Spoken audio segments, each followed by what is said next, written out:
మరి సమయం ముందు కొద్ది నిమిషాలు మరి పెదకాకని పాస్టర్స్ ఫెలోషిప్ నూతనంగా ఎన్నిక చేపట్టిన ప్రెసిడెంట్ జానయ్య గారికి ఈ సమయాన్ని ఇస్తున్నాం. కొన్ని గ్రీటింగ్లు శుభాలు చెప్పాలని తెలియజేస్తూ చప్పట్లు కొట్టి దేవుని కనపరుచుకుందాం.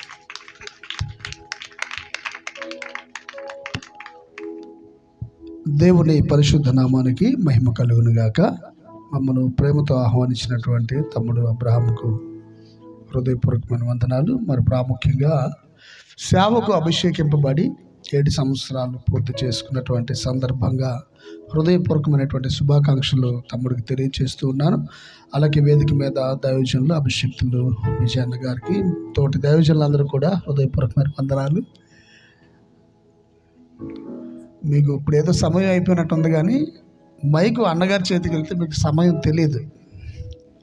ఆటోమేటిక్గా మీరు ఒక ట్రాన్స్లోకి వచ్చేస్తారనమాట. కాబట్టి అబ్రహాంకు ఉన్న ధైర్యం అంతా అదే, బైక్ వెళ్ళేదాకా కొంచెం ఆపుతుంది, తర్వాత ఆటోమేటిక్గా వాళ్ళే ఆగిపోతారు అనేటువంటి ధైర్యం అబ్రహాంలో కనబడతా ఉంది. అయితే మరి ఇప్పటికీ దేవుడిచ్చిన శ్రేష్టమైన సమయాన్ని బట్టి ప్రభువుని స్తుతిస్తూ ఒక మాట చదువుకుందాం. ఇర్మియా గ్రంథము 29వ అధ్యాయము 11వ వచనాన్ని చదువుదాం.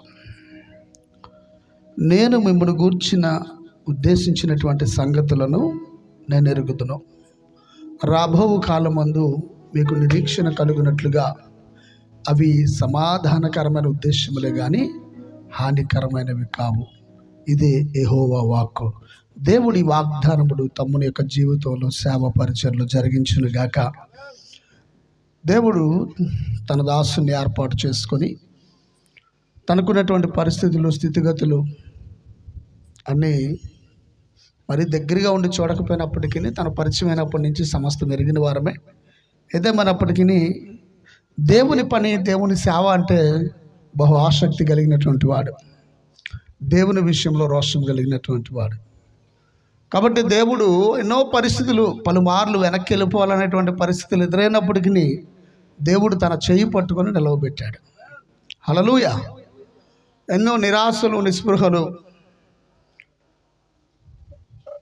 మామూలుగా సామెత ఉంటుంది, బ్రతకలేక బడిపంతులు అంటారు. ఏమీ చేతగాక సేవ చేస్తారు అనుకుంటారు, కానీ కాదు, చావడానికే సేవ చేయమంటాడు ఆయన. హల్లెలూయా. మేము చస్తూ అనేకులు బ్రతికించాలని యేసు కోరుకుంటాడు. అలాగనే ఈ ప్రాంత ప్రజల కొరకు, ఈ ప్రాంతము పరలోక రాజ్యములో ఉండాలనేటువంటి దేవుని యొక్క సంకల్పమును చొప్పున ఈ ప్రాంతమంతటి కొరకు కన్నీరు కార్చడానికి ప్రార్థన విజ్ఞాపనలు చేసి నశించిపోతున్నటువంటి ఆత్మలను దేవుని సన్నిధిలో నిలవబెట్టుట కొరకు, అనేకులను అగ్నిలో నుంచి లాగుట కొరకు దేవుడు తన దాసుని ప్రాంతంలో నిలవబెట్టాడు. హల్లెలూయా. ఇక్కడ చేరి ఉన్న మీరందరూ, ఈ ప్రాంతంలో నివసిస్తున్న వారందరూ కూడా ధన్యులు. ఎందుకు అంటే సిమెంట్ రోడ్లు వచ్చినాయి అని కాదు, మీ ప్రాంతము కొరకు కన్నీరు కార్చే సేవకుడిని దేవుడు ఇక్కడ నిలవబెట్టాడు. హల్లెలూయా. ఆ సేవకుని గురించి దేవుడు కలిగినటువంటి ఉద్దేశములు రానున్న దినాల్లో చాలా సమాధానకరమైన ఉద్దేశములు. తన సేవలో, తన కుటుంబంలో, తన పరిస్థితుల్లో దేవుడు అద్భుతములు జరిగించునుగాక. విస్తారమైన ఆత్మల పంటను దేవుడు అనుగ్రహించునుగాక. తనకు విరోధముగా రూపింపబడిన ప్రతి ఆయుధమును దేవుడు నిర్మూలము చేసి జయమును అనుగ్రహించునుగాక.